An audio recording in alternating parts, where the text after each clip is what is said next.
jang'wen otho ng'anyo mobagi pacho ka mar kwedo nengo mauta mabende oweyo kajima ok tin ne 30 oyudo hinyruok. E kinde twak gi jofwambo bang' ng'anyono, Murkomen owacho ni josiasa oteko ng'anyogo kendo tiyo godo e chwalo ajenda mag siasa kata obedo ni weg nyamburko ne tayo ng'anyo margi e yo mamuol. Murkomen wacho ni apisas mag obila osemako achije bura ma idhi kawnegi okang' mar chik. Omedo ni Kenya ni kama ber ka ipimo gi pinje mamoko masani onge kata mana mauta kaluwore gi lweny madhi nyime e pinje mag Joarabu.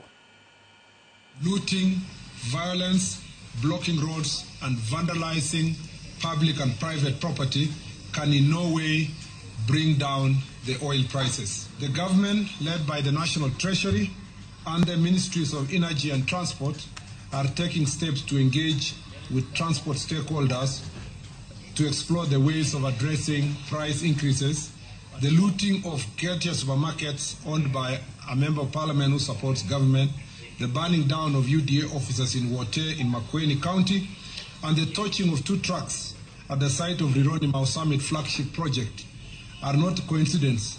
The full force of law will be brought to bear on the organizers of today's violence and wanton destruction of property. In fact, it is about 348 of them have already, perpetrators have already been arrested. It's unfortunate that we lost 4 Kenyans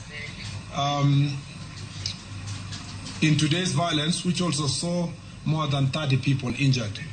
It is very regrettable that there are politicians in this country who measure the success of opposition to the government by the number of innocent lives lost in the demonstrations they organize.